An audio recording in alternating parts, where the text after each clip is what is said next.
السلام عليكم ورحمة الله وبركاته. إن شاء الله النهاردة هنحل كتاب المدرسي استكشاف النقود للصف الثاني الابتدائي.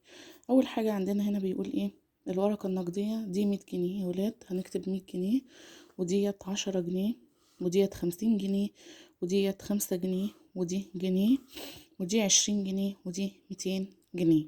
تمام، يبقى تاني: 100 جنيه، 10 جنيه، 50 جنيه، 5 جنيه، جنيه، 20 جنيه، 200 جنيه. طيب هنا بيقول لك ايه؟ الإرشادات: تأمل ما تعلمته، ما الذي لاحظته عن الأوراق النقدية المختلفة، استنتج العلاقة بين الأرقام المكتوبة على كل ورقة نقدية والأشياء والخدمات التي يمكنك شرائها بكل ورقة نقدية. معناها ايه؟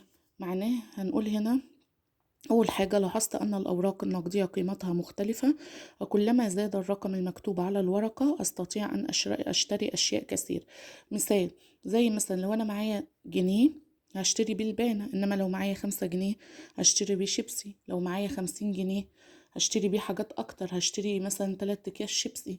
فكل ما زاد كل ما زاد المبلغ اللي معايا كل ما بيزيد ايه؟ كمية الشراء اللي أنا بشتريه. تمام، ماشي. طيب نشوف اللي بعده. هنا بيقول ايه؟ شارك في لعبة موظف بنك، واكتبوا المبلغ الذي كونته في الفراغ الأول ثم ارسموا في الفراغ الثاني. طيب بمعنى ايه؟ ان انا مثلا لو معايا 50 يا ولاد، احنا قلنا ما ينفعش ان انا اكتب 30 زائد 20، دي ما تنفعش لان ما عنديش عملة بال30 جنيه، فهكتب ايه؟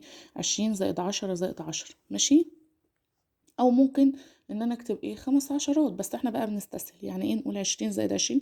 لو هو مثلا كاتب لنا ان احنا نكتبها بكذا طريقة هنكتبها 20 زائد 20 زائد 10، او ممكن 5 عشرات. تمام كده. طيب 200 جنيه هتبقى 100 زائد 100، او ممكن نقول 100 زائد 100 زائد 100 زائد 50 زائد 50. تمام كده. طيب هنا مثلا معايا 140 جنيه، 140 جنيه هتبقى 50 زائد 50 زائد 20 زائد 20، او ممكن تقول ايه؟ 100 زائد 20 زائد 20.